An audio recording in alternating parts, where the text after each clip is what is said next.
Queridos, eu estava na dúvida com respeito ao tema da conferência, né? Até comecei falando com o Nivaldo e não terminei. E estávamos com dois temas, né, que seria Na Tua Luz, Vemos a Luz, e um outro tema chocante, né? Bastante chocante. A inutilidade do amor. A inutilidade do amor. Daí acabou que eu fui convencido a fazermos a conferência da luz, né? Na Tua Luz, Vemos a Luz. Mas a inutilidade do amor, nós faremos uma série. Uma série. Muito boa série, será, viu?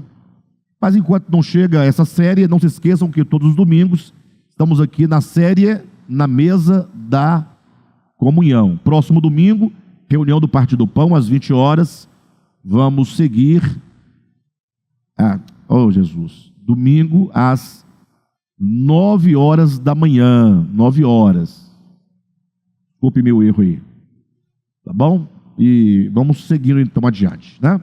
Amados, pegue suas Bíblias, pegue também seus livros, o livro Nascidamente. Os irmãos podem abrir na página de número 111. Página de número 111. Estamos estudando o capítulo 8 deste livro, cujo título é A Marca do Anticristo e o Selo de Deus. Então, já chamei a atenção dos irmãos para o fato de que o livro do Apocalipse é um livro que trata da consumação de todas as coisas.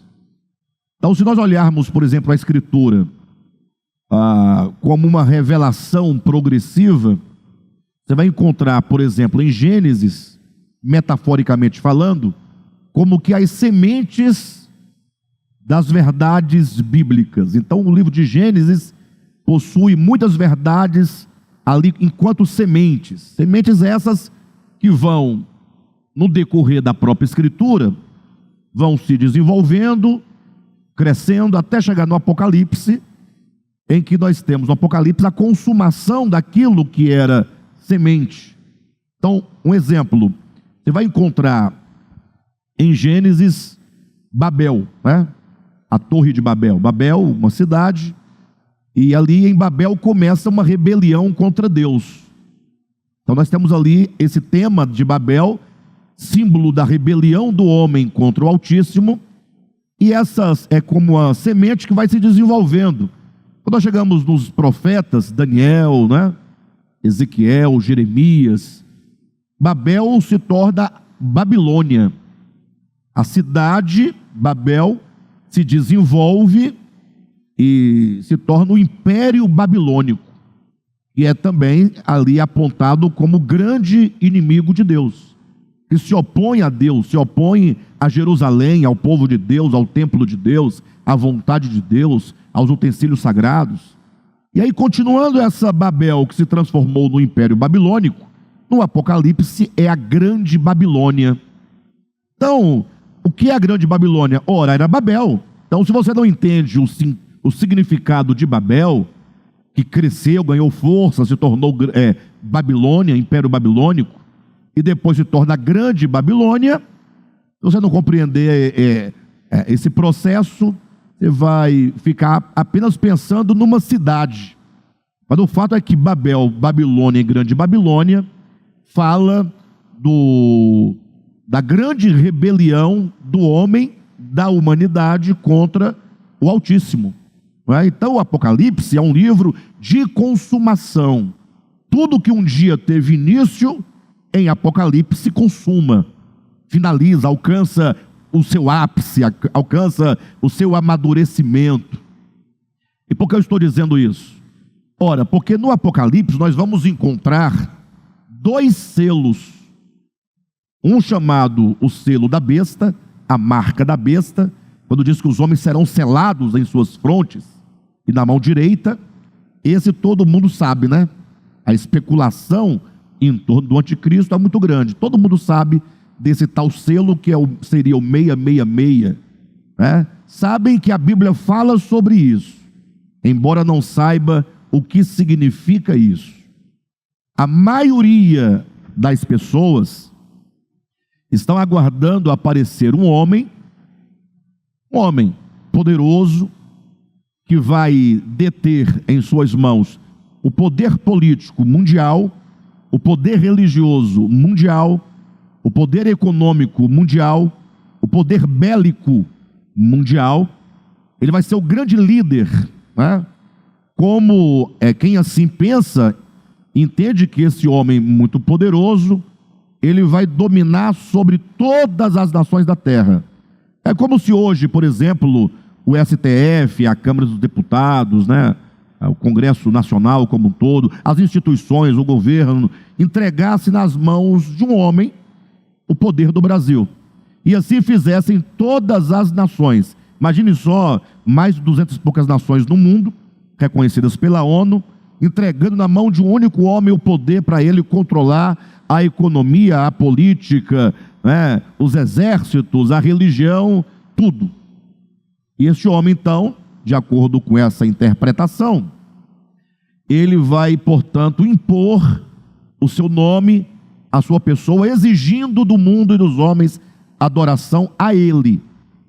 Então, imagine só. Então, os cristãos entendem que, quando isso acontecer, como é que ele vai identificar quem é dele e quem não é dele? Aí diz que ele vai dar uma marca na pessoa, colocar uma marca. Daí já houve várias interpretações.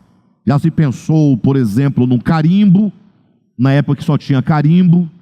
Já passou pelo código de barras, pelo ISO 9001, já passou pelo chip, e assim, de tempo em tempo, eles vão migrando de um entendimento para outro, mas no final ele sempre entende que vai ser algo que será dado objetivamente, será dado, de modo que você, em um dado momento da história, dizem, que fique claro isso, você, se você estiver vivo, porque somente a humanidade viva vai participar desse momento, vai ter que decidir se você larga a sua fé e adora aquele homem ou não. Aí os crentes falam assim: eu não vou aceitar a marca da besta. Baseado nesse entendimento. Ora, se fosse assim, seria muito fácil, né? Bem, relativamente fácil. Agora, cabe aqui uma pergunta para a gente poder refletir sobre essa interpretação.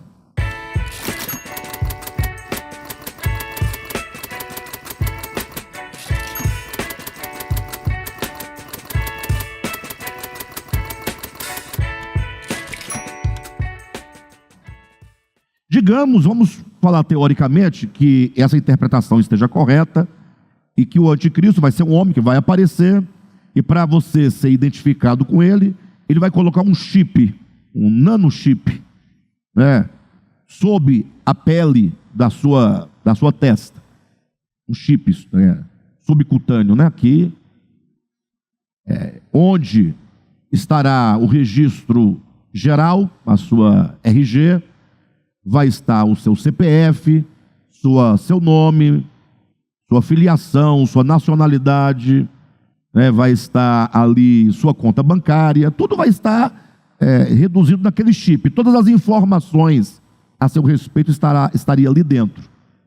É como, por exemplo, nós já tivemos cheque, né? Lembra das promissórias? Ainda existe, mas quem usa ainda isso, né? Já teve o cheque também existe, mas quem usa isso? Cartão de crédito ainda existe, mas o Pix está facilitando tudo, dinheiro eletrônico, etc. Mas nessa época dizem que vai ser num chip. Aí digamos que isso acontecesse hoje. A partir de hoje você vai ter que mudar o seu documento de cédula para uma informação digital dentro de um chip, digamos assim. Aí você falaria, por que eu não deveria aceitar? Não, é porque ele é o anticristo. Aceitar que todas as suas informações econômicas, pessoais, pessoa física, e mesmo suas empresas, seus negócios, estejam com essas informações aqui, é receber a marca da besta. É assim que entende as pessoas, a maioria dos cristãos. Eu pergunto, Ora, mas isso seria uma atitude tão grave, porque a Bíblia diz que aqueles que recebem a marca da besta na testa e na mão, esses sofrerão a danação eterna. Ora, qual seria o pecado em receber um chip que tivesse ali contido as suas informações pessoais? Os irmãos percebem que não há uma lógica nisso? O fato de você mudar todas as suas informações de cédulas para uma informação digital não faz de você um pecador nisso. Ou seja, quando a Bíblia diz que aquele que é selado com a marca da besta, esse será lançado no lago de fogo, ora, essa marca e o recebimento dessa marca deve ser algo muito grave. É algo que define o seu destino eterno. Logo, nós não podemos reduzir esse selo que define o nosso destino eterno a uma mera tecnologia, a um mero chip, ainda que seja andando no chip, a uma questão de informação dos seus dados pessoais. Não podemos fazer isso. Temos que perscrutar na Escritura como quem procura encontrar o sentido mais profundo dessa marca da besta. Afinal, se essa marca define, finalmente, se nós estaremos ou não na eternidade com Deus, ou se nós sofreremos a penalidade eterna, logo essa marca deve ser algo muito importante. Sim ou não, pessoal? Agora, por outro lado, o Apocalipse também fala de uma outra marca, também fala de um outro selo. Só que esse segundo selo, de que diz o Apocalipse, poucos sabem que há, e os que sabem ainda pensam que Deus no final vai mandar um anjo com um selo carimbando as testas das pessoas que pertencem a ele, um selo externo.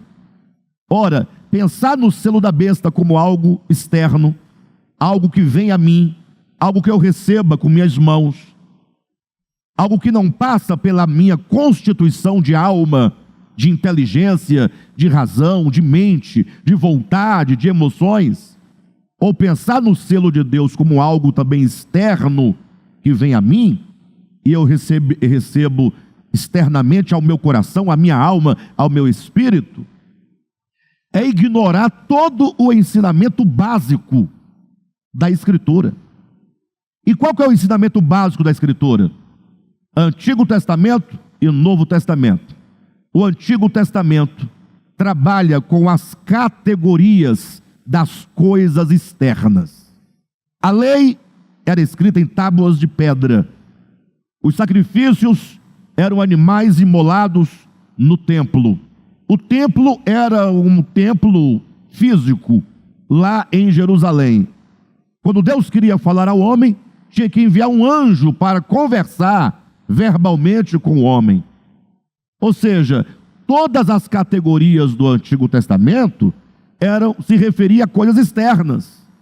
O próprio pecado era considerado única e exclusivamente o fato de os homens cometerem uma ação contra uma lei positivada, uma lei positiva.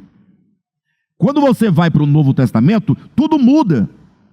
A leitura muda, a interpretação muda, porque o eixo também vai mudar.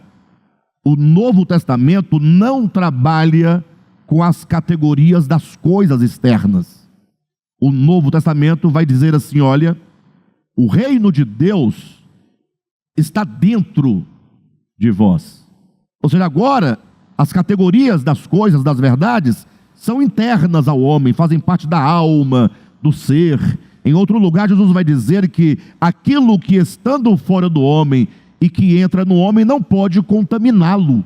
Nada pode contaminar o homem que esteja fora dele, porque o pecado, disse Jesus, procede de onde? Do coração. É de dentro que procede os maus desígnios e etc, etc e tal. Paulo vai ensinar em 2 Coríntios capítulo 3, que a nova aliança, o Novo Testamento, É Deus, é o Espírito de Deus inscrevendo dentro de nós a sua lei, a sua vontade, né? É Deus trabalhando dentro do coração do homem, a ponto de Paulo levar isso tão a sério e ele dizer à igreja de Corinto: vós sois cartas vivas, né? Escrita não com tinta, mas pelo Espírito do Deus vivente. Então é claro que se o Antigo Testamento trabalha com as categorias de coisas externas ao homem, e o Novo trabalha com as categorias internas ao homem, é por isso que o Antigo é chamado de rudimentar. Por quê? Porque era apenas uma pedagogia para ensinar basicamente aos homens alguma coisa sobre Deus. Mas chegando o tempo da verdade, o tempo da realidade, a dispensação do tempo, agora Deus começa a trabalhar especificamente dentro do homem. Não é que ele não trabalhava antes dentro do homem, isso é bobagem.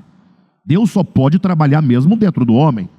Mas é que o Novo Testamento começa uma dispensação em que Deus trabalha agora não mais com a pedagogia das coisas que significavam outra coisa, mas agora ele trabalha com a verdade, com a realidade, explicando como é o homem, como o homem funciona, falando do seu coração, da sua alma, da necessidade que esse homem tem de sofrer mudanças, né? Transformação, conformação, santificação dentro da sua alma. Bem, se é assim mesmo, logo seria estranho nós pensarmos que o selo de Deus, atenção, que define a minha salvação eterna, que me coloca entre aqueles que estarão eternamente com Deus, ou o selo da besta, que define o destino eterno da condenação eterna do lago de fogo, não podem ser coisas externas, senão esses selos, seja o selo da besta ou o de Deus, devem se referir a algo que acontece dentro de nós. Dentro de nós. Por isso, é que neste capítulo que estamos estudando, deste livro, o capítulo 8, vamos para a página de número 111, nós estamos aqui falando sobre o conceito de conformação. Vamos aí para o segundo parágrafo da página 111, quando diz assim, olha, esse é o conceito de conformação. Vocês encontraram esse parágrafo? Então leia comigo. Esse é o conceito de conformação instaurado pelo apóstolo Paulo quando disse: e não vos amoldeis a este século, mas transformai-vos pela renovação da vossa mente. Romanos capítulo 12, versículo 2. Veja, queridos, que texto maravilhoso, elucidador. Paulo diz, olha, vocês não devem ser conformados a este século. O que significa isso? Quando Paulo diz a igreja, ele está falando da igreja em Roma. Se você pegar desde o primeiro capítulo de Romanos, Paulo escrevendo aos santos que estão em Roma, e agora dirigindo-se aos santos, como hoje ele poderia estar aqui dirigindo-se a nós, ou ele está, né, no texto, né, é Paulo dizendo, Romanos 12, 12, ele dizendo assim a nós, olha, não vos conformeis a esse século, ou seja, não vos amoldeis a este século. O que ele está dizendo? Qual é o ensinamento básico? O que está por detrás dessa ideia de Paulo? Não vos conformeis a este século. Ora, ele está dizendo que nós, homens, somos possíveis de sermos moldados. Como uma massa na mão de um artífice, e ele pode moldar essa massa, dar a forma que ele quiser. Ou seja, Paulo está dizendo, olha, este século no qual vivemos, este mundo, o espírito desse século, ele é contrário a Deus. E nós não podemos nos permitir que sejamos nós moldados a este mundo. E aí ele diz: mas transformai-vos pela renovação da vossa mente. Ou seja, onde é que acontece essa mudança? Seja moldando segundo o mundo ou renovando segundo Deus.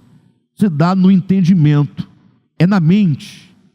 Ou seja, nós somos exatamente aquilo que a nossa mente é.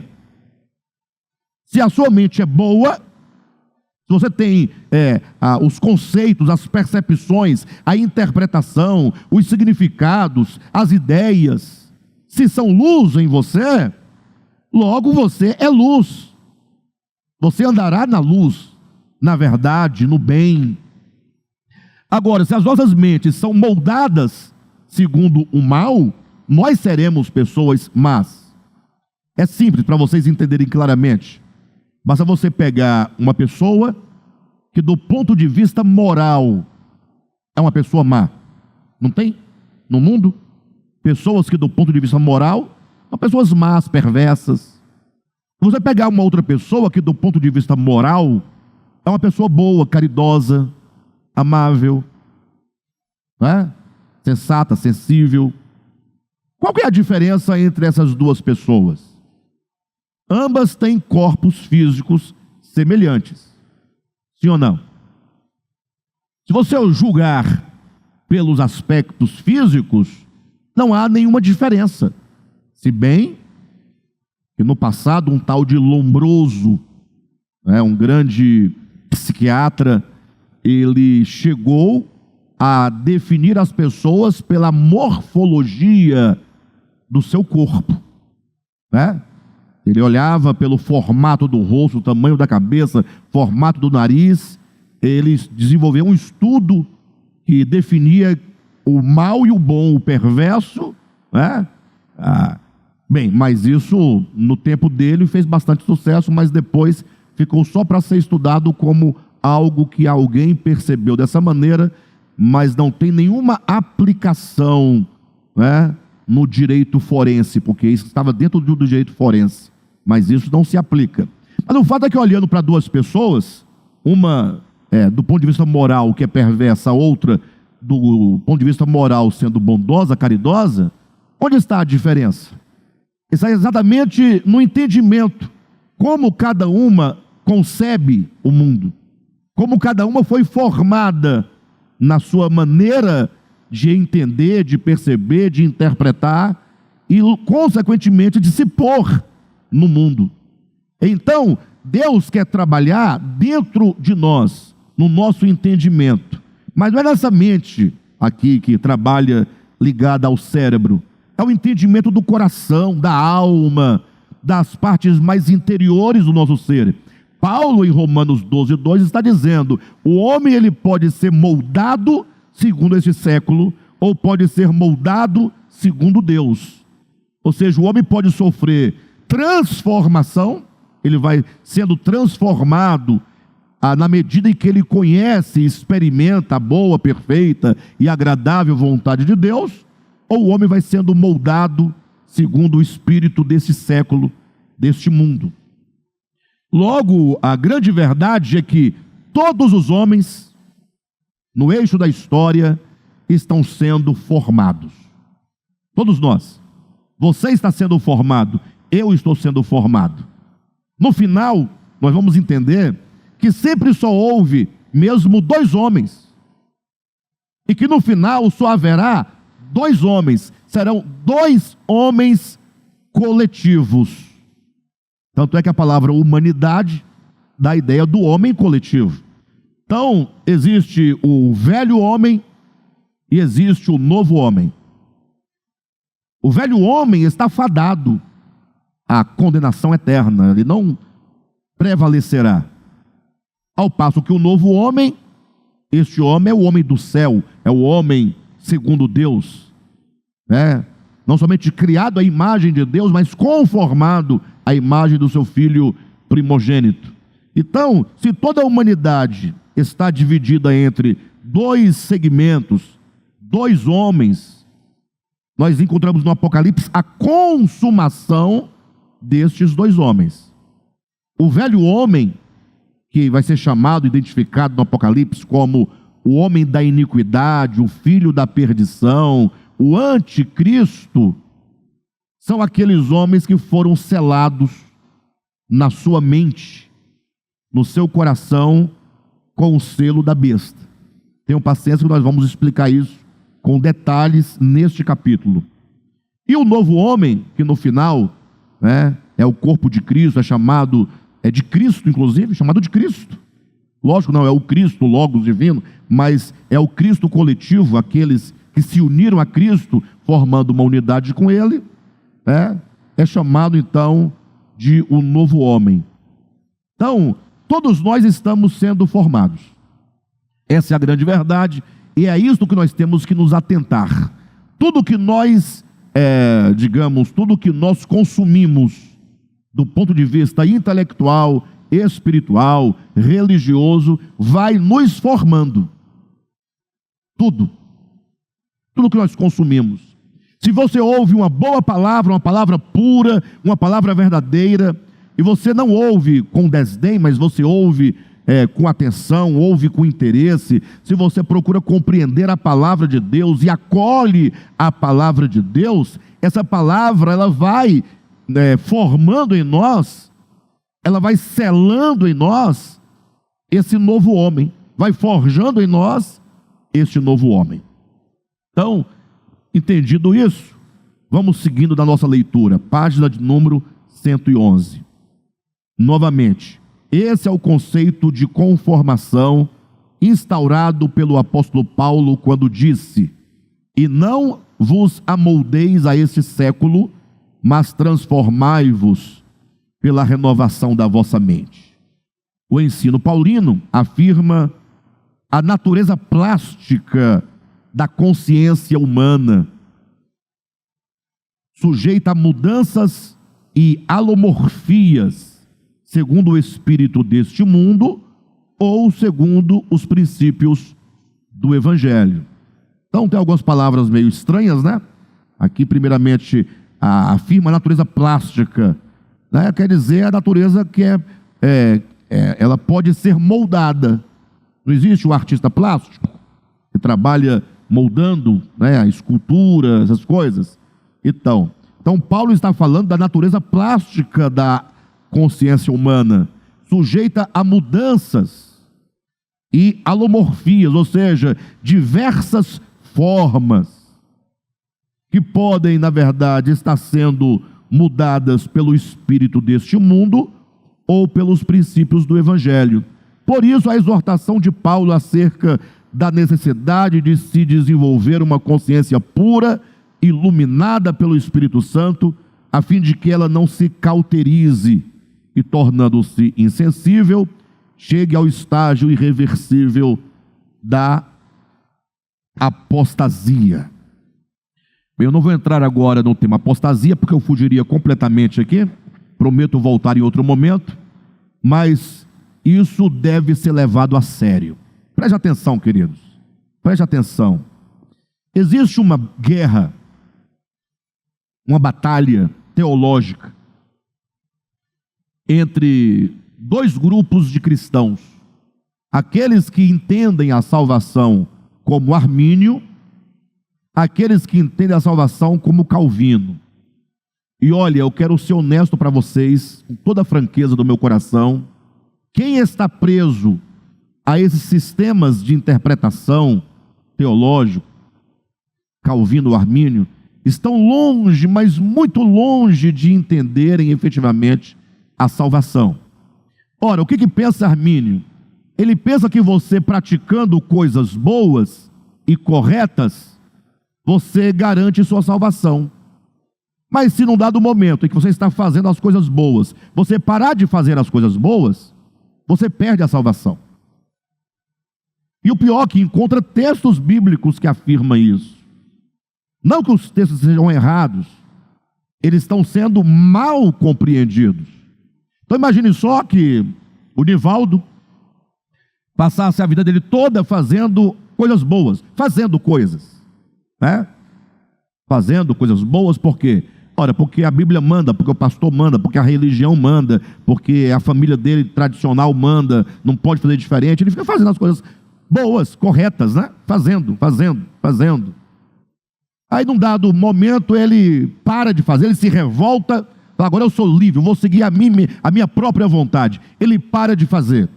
2 dias depois ele morre, fazendo o contrário do que ele fizera toda a sua vida. Aí o arminianismo infelizmente, perdeu a salvação. O arminianismo diz, para você garantir sua salvação, teria que ter feito essas coisas boas até o final. Lógico, alguém me ouvindo vai dizer, não, tem que aceitar Jesus, etc. É verdade, mas para o arminianismo só Jesus não funciona. Tem que ter as coisas boas, a prática de obras boas. Esse é o conceito arminiano. Consiste num grande erro. Do outro lado temos Calvino, que vai dizer assim, não, calma, Deus te escolheu, te predestinou, e portanto, aconteça o que acontecer, você estará salvo. É lógico que os calvinistas vão incentivar a pessoa a fazer as coisas boas, tal, para provar que você é um eleito, para demonstrar que você é um eleito. Mas de repente, se você para de fazer as coisas boas, você vai gerar nos calvinistas a dúvida se você era ou não eleito. Mas no final, se você apertar, eles vão dizer, olha, se Deus escolheu, está salvo, não interessa, porque a salvação é de Deus e está salvo e ponto final. Outro erro. Ora, quando eu digo que ambos estão errados, eu nem estou negando as boas obras, não. Estou dizendo que o sistema de pensamento está equivocado. E tampouco estou indo de encontro à soberania de Deus. Também não. Deus é soberano, Deus elege, Deus predestina, está tudo certo. A grande questão é como essa salvação se opera dentro do homem. Então, pense naquele texto em que Paulo vai dizer assim, olha, vamos refletir um pouco. Ainda que eu falasse a língua dos homens e dos anjos, não é coisa boa? Se eu não tiver amor, nada serei. Pronto. Então não adianta você falar a língua dos homens e dos anjos. Ainda que eu tivesse o conhecimento de toda a ciência, sem amor, nada serei. Ele vai colocando uma série de coisas, e aí ele chega num ponto interessante. Ainda que eu desse todos os meus bens aos pobres, se eu não tiver amor, nada serei.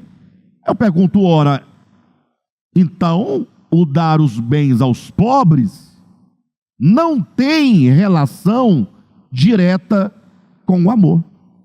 Porque se o dar os bens aos pobres tivesse uma relação intrínseca com o amor, como que quem dar alguma coisa a alguém, isso seria garantia de que a pessoa ama, Paulo não teria dito, ainda que eu entregasse os meus bens aos pobres, sem amor nada seria. O que Paulo está dizendo? Que é possível você fazer caridade sem amor. E quando é que alguém faria, ou melhor, quando é que alguém faz a caridade sem amor? Ou por que alguém faria a caridade sem amor? Alguém pode perguntar. Aí Jesus explica com todas as letras. Ele diz, olha, quando você for dar esmolas a alguém, que a sua mão direita se estender dando uma esmola, que a sua mão esquerda não saiba. Faça isso em secreto, para que o Pai Celestial, que vem em secreto, te recompense em secreto. Agora, não faça como fazem os fariseus, porque quando eles fazem a doação das suas esmolas, eles fazem para serem vistos dos homens. Ou seja, no caso de Jesus aqui com os fariseus, ele está dizendo que os fariseus faziam caridade, mas essa caridade tinha um interesse por detrás. A caridade não estava na caridade, não estava no outro, não estava em Deus, estava no fato de eles serem vistos pelos outros como pessoas supostamente bondosas e amáveis, para receber dos homens o elogio. Então, quem assim o faz, no caso dos fariseus, não ama, ainda que dê seus bens aos pobres. Mas também é possível, e sobretudo, alguém pode falar, não, mas eu não faço nada para ninguém ver, inclusive quando eu faço, eu nem digo para as pessoas que fiz, ninguém nem sabe o que eu faço. Mas eu pergunto, e se porventura fosse tirado de você, preste atenção, todas as promessas de uma vida melhor, em razão do seu ato de bondade, ou do seu ato de caridade, você não tem nada de céu para você, nada de Nova Jerusalém, nada de salvação, nada de vida eterna, nada de uma próxima vida melhor, nada, nada, nada. Você faria isso unicamente tendo como fim o seu próximo? A pergunta é, qual é a finalidade da minha caridade? Qual é a finalidade do meu amor? Se o fim for o ser humano, é porque você ama. Agora, se por detrás da ação está uma presunção de salvação, de vida eterna, de melhor vida, de recompensa, de qualquer outra coisa, então você está simplesmente pagando em parcelas aquilo que você quer receber lá no final. É mais ou menos como o baú da felicidade do antigo Silvio Santos. Você pagava as parcelas e no final, se você não fosse contemplado, você podia pegar todo o seu dinheiro corrigido nas lojas do baú, em panela, garfo e tapoé e etc. Mas vocês lembram disso? Não acontecia? Então, o que eu quero dizer com isso é que a salvação não consiste em coisas que se realizam, por mais que essas coisas sejam coisas boas. A salvação é um trabalhar de Deus dentro do homem. Ou seja, é possível que alguém faça algo externamente e não seja aquilo que ele faz. Uma coisa é o ser, outra coisa é o fazer. Agora eu tenho uma garantia: se você for transformado, mudado, salvo interiormente, não tem como você proceder contrário à salvação interior. Não tem como você ter um comportamento diferente daquilo que o Espírito Santo trabalhou dentro de você. Bem, mas por que eu estou dizendo tudo isso? Porque a salvação não pode ser categorizada por sistemas doutrinários. A salvação não pode ser definida porque eu uso esta roupa e não aquela, porque como essa comida e não aquela. A salvação se garante pelo tanto que ela se efetua dentro de você. Logo eu afirmo, salvação nem se perde e nem se ganha. A salvação é aquilo que o Espírito Santo realiza dentro da sua alma. Então, a advertência que estamos aqui fazendo é para que nós não fiquemos simplesmente garantidos na doutrina. Não, a doutrina diz isso, ponto final. Veja só as palavras que nós lemos aqui, por último, que me levou a este comentário. Aí no último parágrafo da página 111, quando diz: o ensino paulino afirma a natureza plástica da consciência humana, sujeita a mudanças e alomorfias, segundo o espírito deste mundo ou os princípios do Evangelho. Atenção, por isso a exortação de Paulo. Qual a exortação? Acerca da necessidade de se desenvolver uma consciência pura. Está lá em 1 Timóteo 1,5. Paulo diz, olha, que você desenvolva uma consciência pura. Não é colocar um anel no seu dedo. Não é caminhar 1 quilômetro. Não é fazer um jejum. É trabalhar a sua consciência. Daí a exortação de Paulo acerca da necessidade de se desenvolver uma consciência pura, iluminada pelo Espírito Santo, a fim de que ela, a consciência, não se cauterize e, tornando-se insensível, chegue ao estágio irreversível de apostasia. Ou seja, você vai levando uma vida de qualquer modo, de qualquer maneira, como que dissesse, não, depois eu resolvo. É uma coisa básica, vocês vão entender claramente essa questão do tempo. Nivaldo, Você tem uma vida normal. E que é vida normal? Vida de um ser humano, pecador e crente ao mesmo tempo. Você é crente e é pecador. Ora está louvando a Deus, ora está chutando balde e tal. A vida é assim, o mundo é desse jeito, para todo mundo. Se você soubesse, tivesse a plena convicção de que Jesus voltaria daqui a 6 meses, ou você tivesse a convicção de que você morreria daqui a 6 meses, tivesse a certeza, a garantia, é um fato, a sua vida mudaria daqui para lá, ou você continuaria vivendo do mesmo modo? Mudaria? Você valorizaria mais as coisas espirituais e menos as coisas materiais? Você passaria a olhar melhor para o seu próximo? Aí eu pergunto, e por que você não faz isso hoje? Não é porque não vai morrer daqui a 6 meses. É porque ele está confiando que vai dar tempo de fazer isso que ele faria depois. Ou seja, ele sabe que um dia ele vai ter que se resolver. Ele sabe disso. Só que ele está confiando que, como ele vai viver muito, então, mais na frente ele vai decidir por isso. Por enquanto, não. Por enquanto, está longe ainda. Como diz aquele texto de Mateus, né?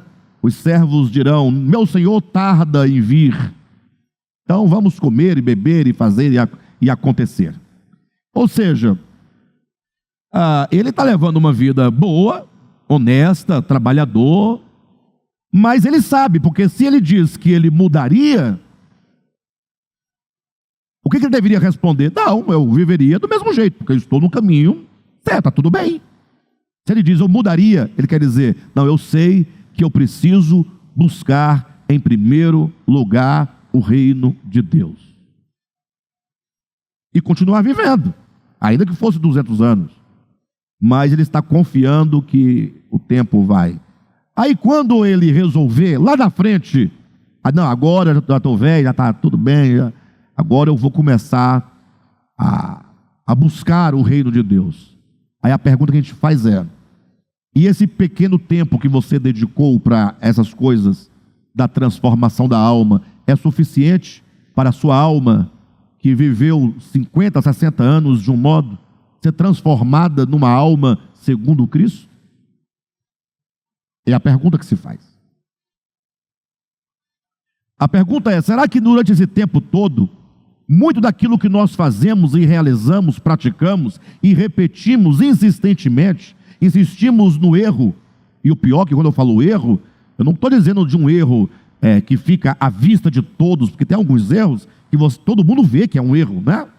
Mas tem muitos erros que nós sabemos que é erro, mas nós justificamos esse erro, nós explicamos esse erro, achamos que não tem como viver sem esse erro, tratamos as pessoas assim porque o mundo é assim, porque a justiça humana é assim, porque os homens são assim, a sociedade é assim, essa ideia de evangelho é uma utopia, tal, né?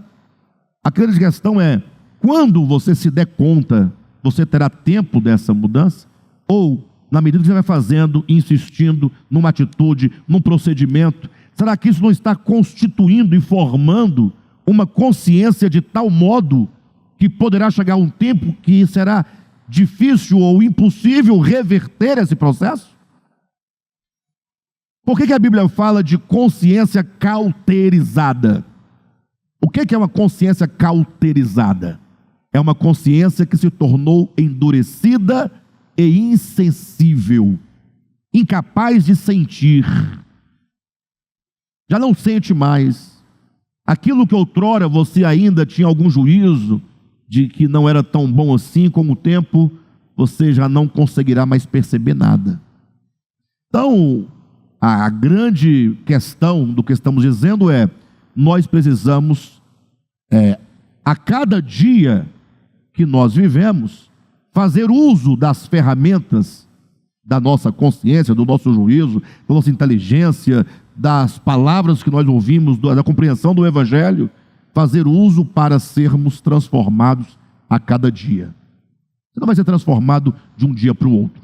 Não, ninguém. Leva tempo. Mas o que importa é nos esforçar a cada dia para que a salvação aconteça dentro de mim, e não fora de mim, ou aguardando que num tempo remoto isso venha a acontecer. Página de número 112, só virar a página aí. À medida que a consciência vai sendo plasmada na matriz da verdade ou do engano, a compasso de cada decisão conscientemente tomada, vão se imprimindo na alma as propriedades do Cristo ou do anticristo, do reino de Deus ou do império das trevas. Então, olha a gravidade do que está sendo dito. À medida, conforme nós vamos, a nossa consciência vai sendo plasmada, vai sendo moldada na matriz da verdade ou na matriz do engano, a compasso de cada decisão conscientemente tomada, vão se imprimindo na alma as propriedades do Cristo ou do anticristo. A cada decisão que você toma, segundo a verdade ou segundo o engano, segundo o reino de Deus ou segundo o império das trevas, cada vez que você vai agindo segundo um ou segundo o outro, as propriedades de Cristo ou do anticristo vão sendo formadas dentro de nós, pouco a pouco, como diz, a compasso de cada decisão conscientemente tomada, vão se imprimindo na alma as propriedades do Cristo, do anticristo, do reino de Deus ou do império das trevas. Esse é o selamento de todos os homens em suas testas, do nome do Pai e do Cordeiro, ou do nome da besta. E aqui está uma questão sensacional, porque tanto quando o Apocalipse fala sobre o selo da besta, quanto quando ela fala do selo de Deus, fala que esse selo é o imprimir na testa o nome de Deus e do Cordeiro, o selo de Deus, ou o nome da besta. Agora pense comigo por um momento, em nome de Jesus. Eu já fiz muito isso, ainda poderia fazê-lo eventualmente. Existe uma ciência chamada gematria. A gematria é a arte de você esconder em um nome um número, ou esconder em um número um nome. Gematria é o nome da ciência, em que você pega um nome e você oculta esse nome em um número. Logo, quando alguém se depara com esse número, a pessoa tem que decifrar esse número para encontrar o nome. A partir dessa ideia da gematria, o que a maioria dos estudiosos do Apocalipse fazem, ou faz?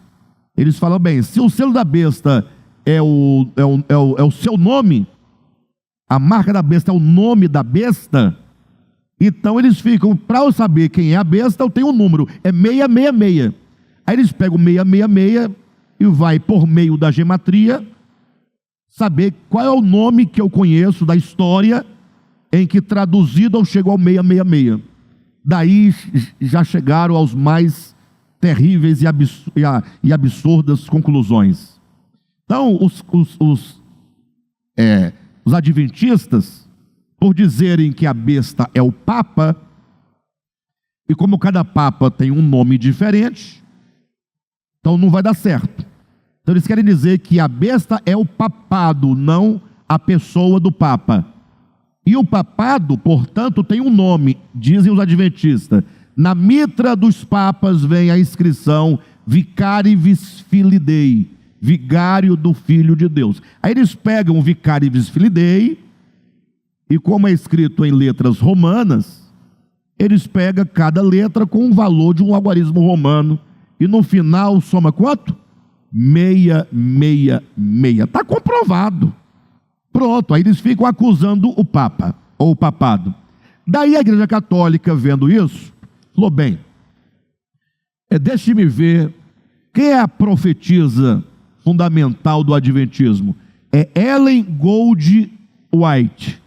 Aí pegaram Ellen Gold White e transformaram as letras em números, algarismo romano, e deu quanto?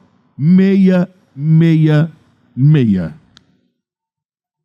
E agora, o que fazer?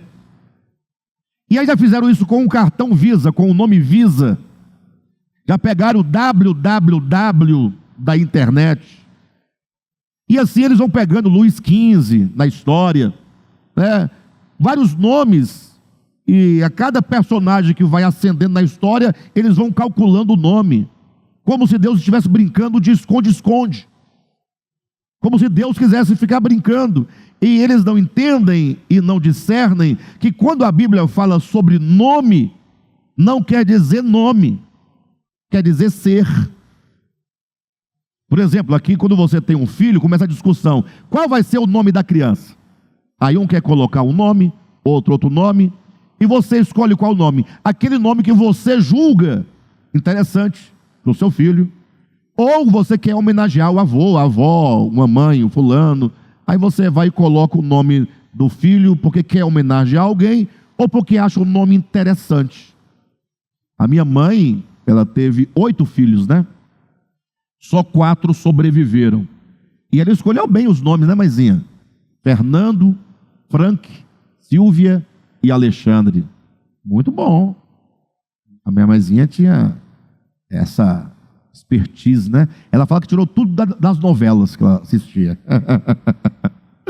Mas a ideia é que se o meu nome fosse, por exemplo, Augusto, não mudaria absolutamente nada. É só um nome que se refere a alguém, não é o alguém. Tanto é que tem pessoas que mudam o seu nome, alteram o seu nome. Minha filha se chamava Emanuele. Ela falou, quero mudar. Ele ia colocar o quê? L. Não, filha, mas L é porque Emanuele, eu quero só o final, L. Não, filha, então vai lá e muda para L. Mudou para L. Mudou o quê na vida dela? Só deu trabalho para mudar os documentos, tudo, tal. Mas ela é a mesma pessoa. Mudou-se o nome, não mudou a pessoa.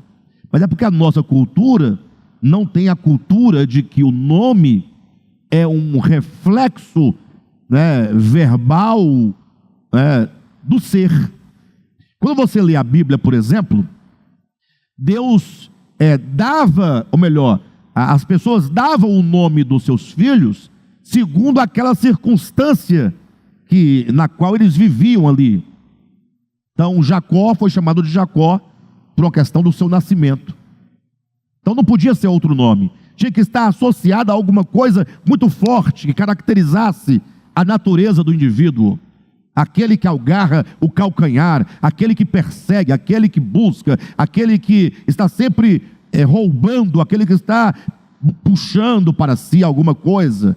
Jacó. E aí ele ficou a vida todinha como?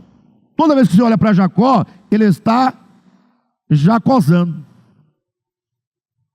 É o jeito dele, é a natureza dele. O nome está de acordo com o ser. Mas um dia, já velho, muito tempo depois, encontrou-se ele com o Senhor no Val de Jaboque, lutou durante toda a noite, foi transformado, mudou. O anjo perguntou, qual é o teu nome?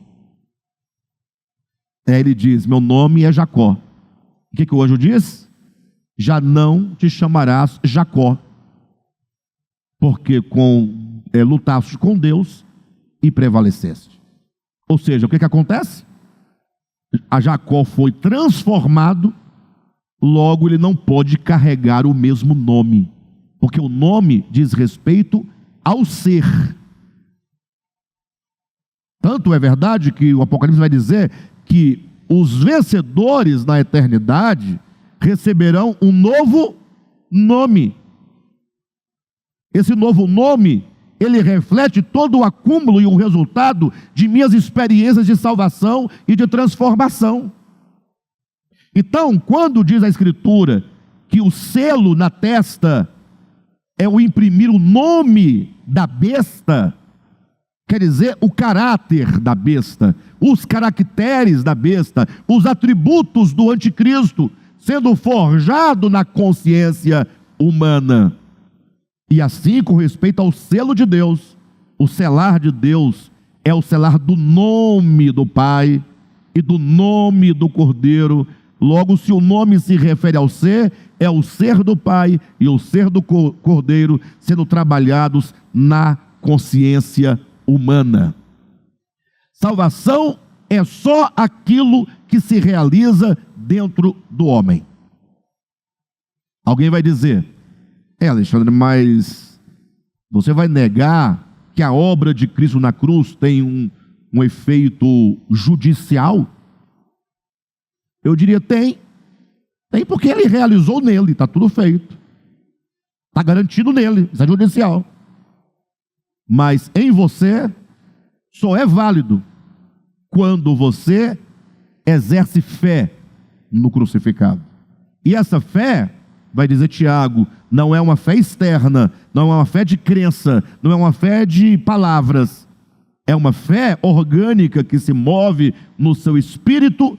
Logo, quando você crê no crucificado, essa fé do Espírito já se conecta com a obra de Cristo e você já está organicamente sendo salvo. Organicamente sendo salvo. Por isso que fala que o selo de Deus é o nome do Pai e do Cordeiro. Se o nome se refere ao ser, então é o ser de Deus sendo imprimido ou impresso na sua consciência, o ser do Pai, o ser do Cordeiro, né? E por que na mão direita? Porque aquilo que se realiza na consciência vai te levar a viver a ação. Você age em conformidade à sua própria consciência. Então os homens estão aí sendo selados com o nome. Não se esqueçam, é o nome da besta ou o nome do Pai e do Cordeiro. O nome se refere ao ser. Logo, estamos interiormente sendo trabalhados de acordo com o espírito de um ou o espírito de outro. E aqui nós vamos parar exatamente aqui, né? Só fechando aqui esse primeiro parágrafo da página 112. Vou lê-lo novamente para a gente encerrar exatamente aqui. À medida que a consciência vai sendo plasmada na matriz da verdade ou do engano, a compasso de cada decisão conscientemente tomada, vão se imprimindo na alma as propriedades do Cristo ou do anticristo, do reino de Deus ou do império das trevas. Esse é o selamento de todos os homens em suas testas, do nome do Pai e do Cordeiro, ou do nome da besta. O nome, em termos bíblicos, é a expressão externa da íntima natureza de um ser. Ao contrário do que diz o pai da linguística moderna, o qual defende a relação arbitrária entre significante e significado, o nexo entre um nome e um ser é de natureza intrínseca. De sorte que quando a Escritura fala do selamento do nome do Pai e do Cordeiro sobre a testa, ou do nome da besta selado na fronte, aponta para o processo de inscrever na consciência humana os atributos essenciais daquele cujo nome o representa. Amém, pessoal? Vamos parar por aqui hoje, página 112, último parágrafo. Na semana que vem, nós retomamos nossa leitura e continuamos o nosso estudo. Que essas palavras de hoje, esse ensinamento, essa compreensão, elas possam nos fazer pensar e refletir, amém? E que nós possamos estar claros de que nós precisamos estar conscientemente no caminho do selamento do nome do Pai e do Cordeiro em nossas mentes, tá bom?